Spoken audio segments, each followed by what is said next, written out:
Okay, we're recording now. Thank you. You're Right, welcome. hello everybody and welcome to our Education Angels webinar on raising resilient children. It's really great to have you here. Always inspired by people who are looking to upskill themselves as educators or even parents, because we're all here to do the best for our children. So huge welcome to you. So I'm just going to share screen just so it keeps me on track. So again, raising resilient children. So resilience is really important for lifelong success and happiness. Resilient people succeed because they have the ability to overcome adversity, and they tend to have grit and determination, which are essential skills for future success. And what is resilience? What makes somebody, what qualities does somebody hold if they're considered to be resilient?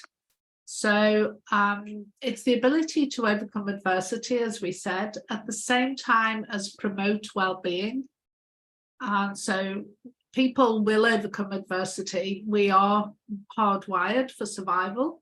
However, to promote well-being and to be able to manage yourself really well when you're having challenging situations is resilience. So it's these 7 things. It's the ability to solve problems. That's a really important skill. Life will throw problems at us. That's just an absolute certainty for every single human being. The ability to control yourself, to control your emotions and manage your own energy and behavior. It's having the self-belief. It's much easier to bounce back from challenging situations when you believe in yourself. You've got that feeling of, I can do this, I can cope with this, this is all going to be okay. And it's really, really important that we grow that for our children as well. An important part of it is social support, knowing you have social support, knowing too that you have the social skills to support yourself through the challenges. It's also emotional awareness, which is very strongly linked to self-control, and 2 very positive dispositions, and that is optimism, the belief that you can overcome adversity, the belief that you can get through this situation, and also having a sense of humor. Things will go wrong, and when you can't always change the situation, so you might as well have a sense of humor around it and not take yourself too seriously. So how do we support our children in developing these skills and these attributes? Oops, did I jump back to? No, all good, sorry. So we have to look at the opportunities we provide for our children. It's not always about intentional teaching. It's also around what experiences, what range of experiences do we provide for our children that support them to develop this disposition of resilience. So let's look first at social support and self-belief. The most important thing as parents and educators is to, first of all, build secure attachments so that children feel safe in our presence, and they know that, when they're not coping, or that we're there to support them, or they're safe enough to go and take risks. All learning is taking risks, whether you're a child or even an adult. So if children feel safe, they're more likely to go and extend themselves and try things new and take risks with their learning, which is, again, something we want to build in children's disposition and capability. We need to provide a predictable environment.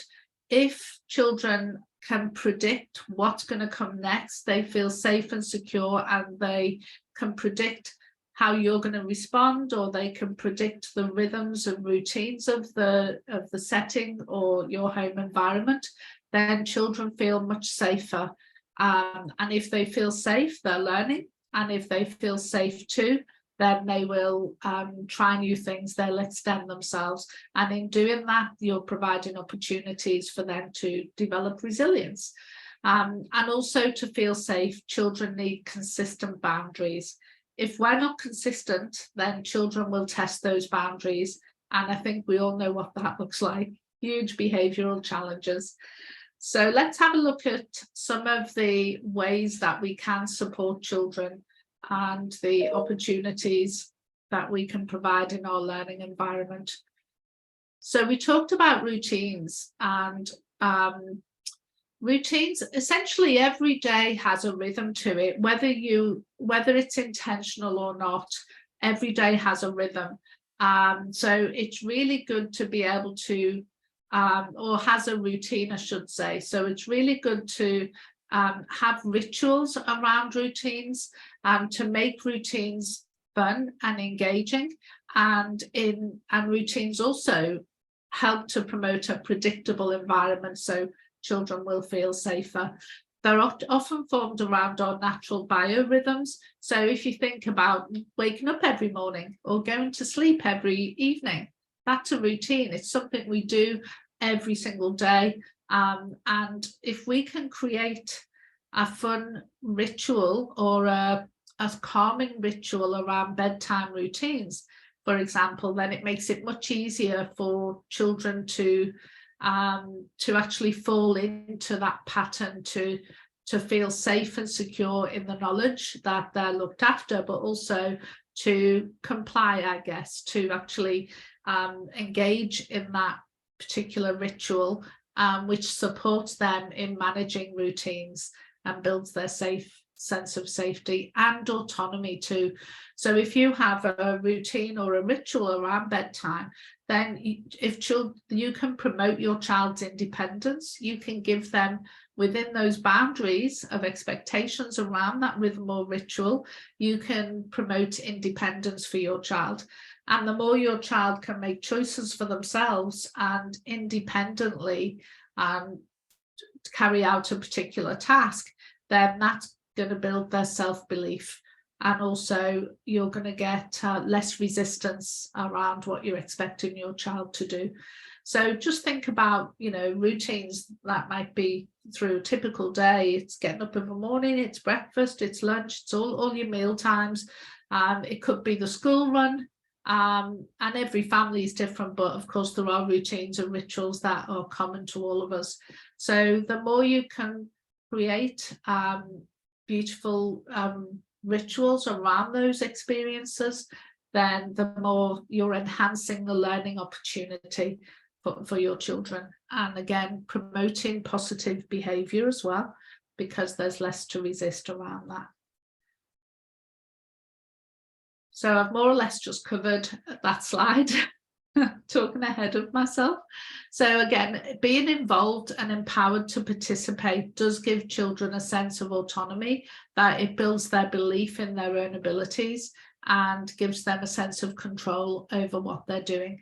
And the stronger that sense of control for the child, the less the child is going to resist your expectations of them, and the less behavior challenges that you'll experience.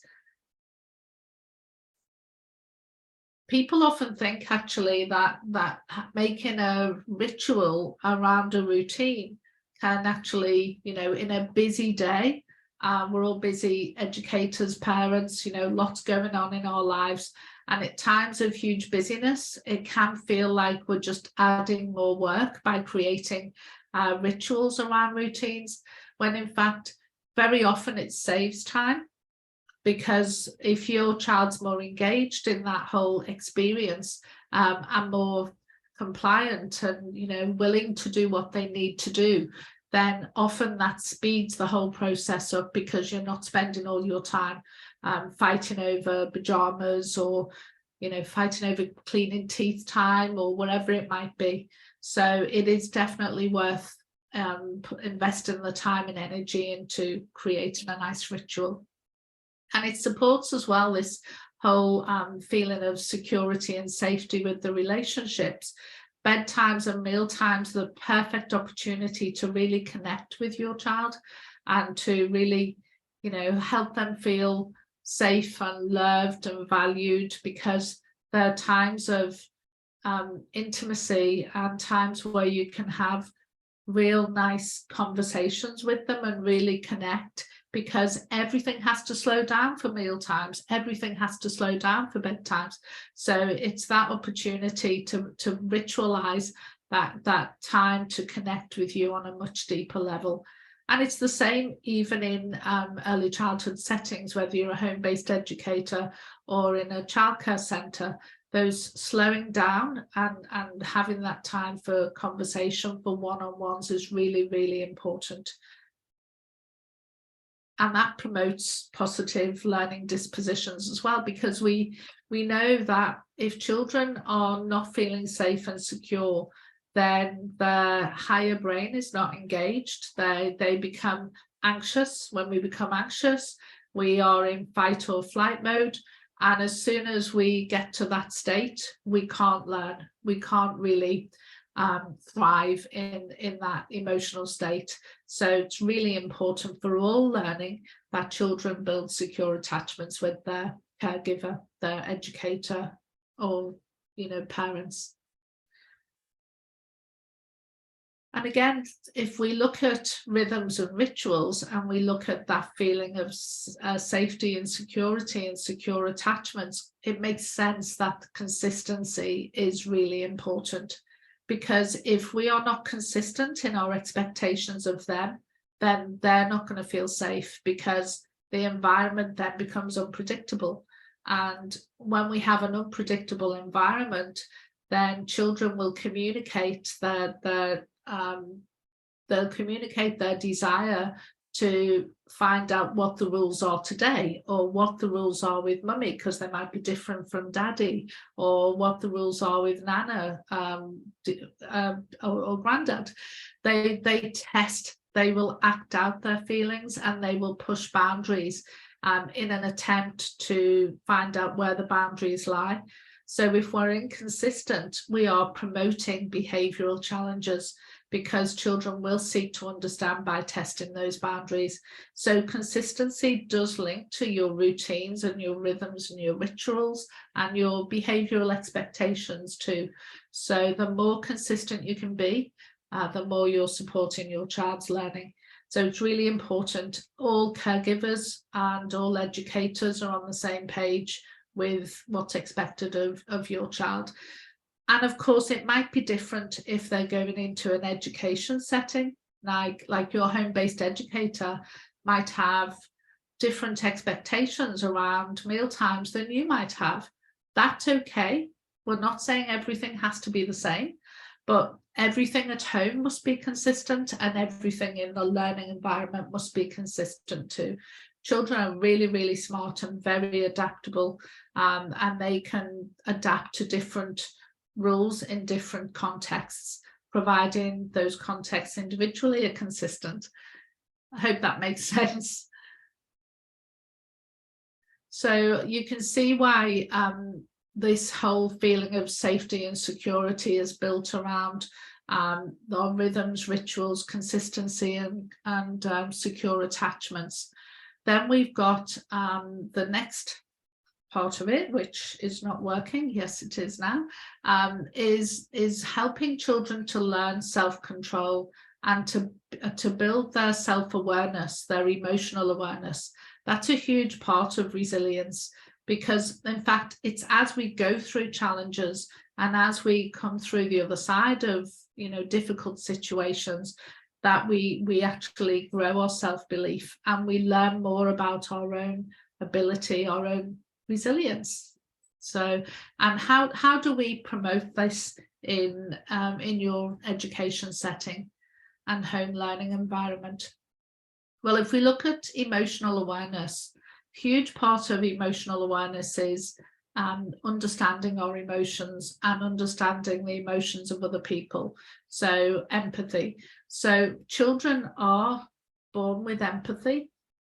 We don't necessarily have to teach it, but we have to demonstrate it. So if children live with empathy, if you show empathy, then they too will be able to empathize and to, I guess, build that muscle and develop stronger skills of empathy. A way to teach empathy is to help children to self-regulate through co-regulation. And by co-regulation, we mean you regulate yourself to regulate them. So if a child is really excitable and not coping very well with the situation, and you can see their anxiety levels are rising, then the way to co-regulate, to help them to regulate, is to get close to them and to support them in maybe slowing down their breathing or slowing down their body, or, you know, using a calm voice, lowering your voice, all these little tricks that you can use to support a child to actually calm their nervous system, which links to self-control. You know, if we can teach children we can co-regulate, teaching them self-regulation, then we're teaching them self-control. And linked to that very strongly is the ability to understand our emotions and manage our emotions. So the way we support that too is to grow emotional literacy so that children can express their feelings. There's lots of great research out there around the importance of emotional literacy, and the ability to regulate emotions is directly linked to our ability to name the emotion. And I've recommended it many times before, there's a great book out there by Daniel Siegel, and it's called Whole Brain Child, if I remember rightly. And that he talks about name them to tame them, naming the emotions in order to taming the emotions. The more emotional vocabulary we can build as humans, but help our children to build, the more ability they have for self-expression. And if that's, like I say, that's very closely linked to self-control. So it's really, really important. And of course, with empathy, we have the ability to read people and situations. And if we have that ability, then we can more easily build great relationships with other people. And we're more able to cope in social situations. And we all know how important that is to lifelong success. So, you know, you can have somebody with a whole menu of amazing qualifications, and they can have a whole, you know, toolkit of skills and abilities. They could be an absolute genius, but if they cannot socialize, if they cannot get along with other people, then they're not going to find success as easily as somebody who has those social skills and maybe doesn't have as many qualifications. You know, it's really, we are social beings, and it's really, really important that we can form relationships with other people. And of course, very important for lifelong happiness. So we look at success in all areas of our lives, not just education success. And of course, another way we can help children to build empathy is to have them looking after their pets, having them looking after other people's, other creatures, growing plants, connecting with nature. These support children to really build empathy. I mean, I love that image on this slide of the little boy with the snail. I think it's just so adorable. But, you know, there's so much children can learn from looking after other living things. And you don't necessarily have to go and buy a puppy. You know, looking after insects or looking after the garden and learning about the insects that thrive in that environment is a really great way to teach empathy too. And for plants, so there's many, many ways you can do that. And of course, I talked before about developing emotional vocabulary, and a great way to do that and to talk about or learn about empathy is from literature. You know, reading stories, talking about like the cover of this book, kindness, talking about how they would, you know, what would you do in this situation, or pointing out scenarios whereby, you know, their friend might look a bit sad, and you can say, oh, you know, your friend looks a bit sad today. What do you think could be wrong? So it just starts to help them think about how other people might feel or what they might be thinking. It helps them to think outside of themselves. Don't expect too much with regards to this of a preschool child, because a 3-year-old will really struggle, or 2-year-old certainly. A 3-year-old is probably learning to see other people's point of view, but it can be really challenging for preschool children. So rule of thumb is to teach empathy, show empathy. If children live in an environment or are taught in an environment where people are kind and caring and empathetic towards each other, then children will be the same too. So it's showing kindness so that they may give kindness back. So, but again, use literature, lots of great stories for children around kindness and empathy, and also very often as well, those stories will have lots of emotional language in there too. Great opportunity to teach about our emotions and emotional literacy when children are not caught up in a situation, so they're more likely to retain the information.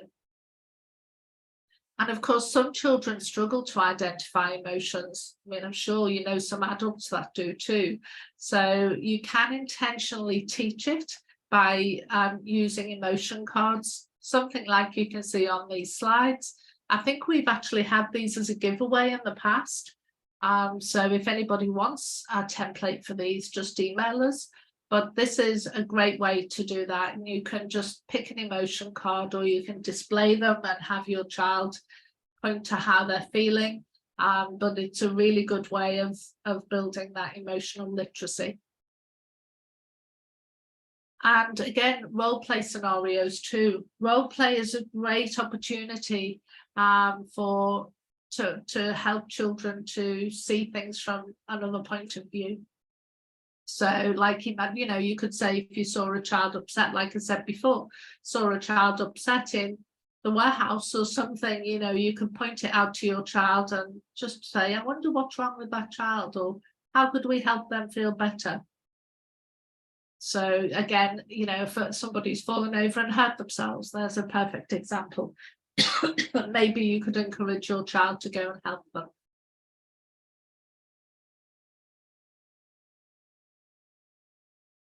And when we talk about co-regulation, again, we're looking at stay calm to bring calm. We talked about that in the last webinar, using a calm tone of voice.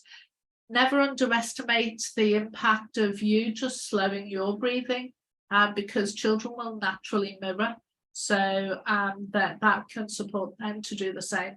Or you can say, breathe in and count to 3, and breathe out and count to 4, whatever it might be. And that can help them that can help calm the nervous system too. Listen and name the emotions. That's really important. So try not to presume too much. So yes, if your child doesn't have the language to express themselves, you can say, I think you're feeling frustrated, for example. But if your child has the ability to tell you what's wrong, then really do intentionally listen and don't rush them, and allow them to fully express how they're feeling, because that in itself will calm them down and help them to regulate.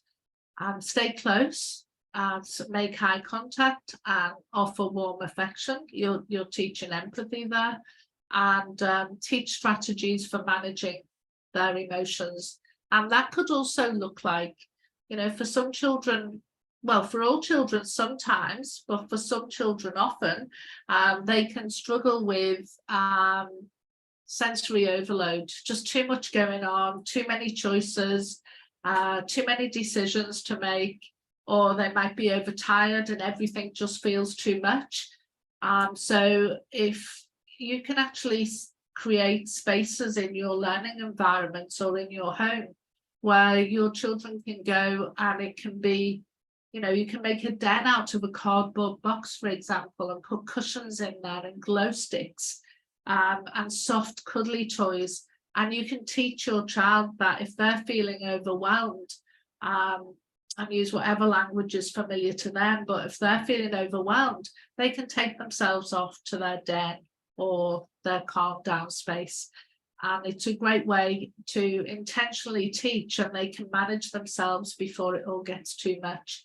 And of course, fidget spinners and sensory toys, sensory experiences can all help with that too. So resilience also is the ability to solve problems and to overcome adversity. But often it does take a level of optimism as well, because we have to believe that this is going to work. We have to believe that we're going to have some potency, that we're going to be able to make this happen in order to push through and build that resilience muscle. So to do that, offer many opportunities for children to make choices, but don't rescue them if they feel they've made the wrong choice. So for example, you might say, do you want a red apple or a green apple? And they say a red apple, and then you put the green apple away or give it to another child, and they have a complete meltdown because they wanted the green apple and not the red apple. I'm not saying you can never, ever, ever give them the opportunity to make the choice again, but be careful not to be constantly rescuing your child. Let them live with the consequence of their decision, because if you rescue them, you're failing to teach them resilience, because they know that they can scream and shout and you're going to jump in and solve the problem. Whereas you want children to be able to solve their own problems. So you might say, well, you know, how can we solve this problem? You know, maybe next time we can have the green apple, or maybe it's just a case of, well, you chose it, you know, sorry you feel sad, but we don't have any more green apples, wherever the reason might be. But it's really important that children learn to live with the consequence of their decisions. Also offer many opportunities to promote independence and solve their own problems. It's too easy sometimes to see two children who might be starting to get upset because they both want the same toy, for example. And it's too easy to rush in and think, oh my gosh, I don't want this to all get out of control, or I don't want them to start fighting, I'm just going to jump in and fix it. When actually, if you step back and just give them time, because remember, they're going to take a much longer time than you might. Give them time to work it out for themselves. Most of the time they will. And if you do need to intervene, then maybe just come alongside, you know, again, use all those calming strategies and say, I can see that you're upset or you're struggling. Would you like me to help you? And if they don't, leave them to it. If they do want you to help, then ask them what the solution is. And very often they'll solve the problem much better than you might have done in the first place anyway. The worst thing you can do, and I've seen this happen many, many times, is to go in and take the toy off both of them and put it away, because that teaches them nothing. So that every opportunity where children are struggling socially is an opportunity for them to learn something new and for them to develop resilience. So just try not to stress when things like that go wrong, and see it as a teachable moment. And it just helps you to, you know, maybe cope in a very stressful situation or stressful day. And also teaching children to take risks, because if children cannot take risks, then they don't learn that they are capable. They don't build that self-belief, because remember, everything new is a risk. So making new friends is risky. You don't know that someone's going to warm to you. You know, a child going to involve themselves in a group play activity, that takes a lot of courage for a child to do that. And sometimes they will face rejection. Even in that, even though it's a negative experience, it's an opportunity to teach resilience, because they can learn then how to overcome that rejection, or how to solve problems, how to look at it from a different perspective and bounce back. So all of these are fantastic opportunities for learning. And like I say, common mistakes are rescuing children from tricky situations and also forcing children to say sorry. It's some people believe they must say sorry because that's a way of showing empathy or kindness. It's quite the opposite, actually. If we force a child to say sorry, we're actually teaching them say sorry and it's all okay. When in fact it's not. If we want to teach empathy, then we will ask the child to take responsibility for their actions. So if they've hurt another child or hurt a pet or something like that, we would not be saying you must say sorry because that's a cop-out. We'll be saying, how can you help them feel better? How can we make this right? How can we make that person or that animal feel better? And that gets them thinking then, and they're actually then living with the consequences of their actions, which again builds resilience. And also another common mistake is victimizing the victim. So, you know, something's gone wrong, a child's had a toy taken off them, and we jump in and we say, oh, poor you, you know, they were mean to you. Well, all you're doing in that situation is making the child feel a victim. And that's a very disempowered state. That, you know, the child is not a victim. They can cope with this. They can either choose to play with something new and not worry about it, or they can work through and problem solve. And in that, they're learning such a lot. So they're three very common mistakes that we all make from time to time. So, you know, as I always say, none of us are perfect. So don't beat yourself up if you're making some of these mistakes. But it's good to be aware of them because then you can work on finding more empowering strategies for your child or your children. So failure, you know, why is it important to take risks? Because failure is such an important part of growth and development. We learn more from our mistakes than we do from our successes. So we need to allow our children to fail sometimes, to not rescue them and let them build that resilience as they overcome the challenge. And remember, failure is the first attempt in learning. So if we're not failing, then we're not trying hard enough. So failure is actually a good thing. And remember too, that learning is an emotional journey. And it is for all of us, not just for children. So, you know, trying something new takes a lot of courage. It can be very stressful. When we're trying something new and we've not yet mastered the skill, then we might be feeling, you know, a huge sense of, we might be feeling stress or fear that it's going to fail, or we might be feeling impatience or frustration. But when we achieve the thing we're trying to achieve in our learning experience, what a great feeling that is. You know, it's a real sense of achievement and satisfaction. Could be relief and it could be fun, but either way, the learning journey is full of highs and lows, and it takes resilience to be able to work through all of those. So if we want our children to succeed in school and succeed in life, then we definitely need to build resilience. And, you know, one final note, and think of this for yourself too. It's really important we have a sense of humor around it. So things will go wrong. You will get it wrong. They'll get it wrong sometimes as well. But you know what? It's okay. We know it's great. It's okay to make mistakes. And we know failure is the first attempt in learning. So let's not take ourselves so seriously. And let's not be too serious with our children as well. It has to be fun. And we have to be kind to ourselves and be kind to each other. So on that ends our webinar on building resilience. So I think I've gone over time, Sam. So I want to just say one last thing. We can go to questions if people do have any, but if anybody does need anything or is interested in home-based education, then please do just reach out if you want to see any of our past webinars, or to know when our next ones are, then we're happy to let you know that too. So a huge thank you for attending, and sorry I've gone over on time. Timing is not my strength.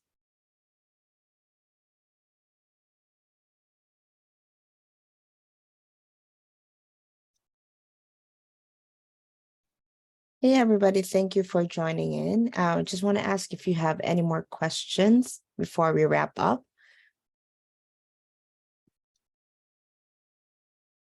Okay. Yeah, thanks everybody. Great to have you here. See you next time. So yeah, we will be sending that, Ranjana, we will be sending that through the after emails. So please, please keep posted.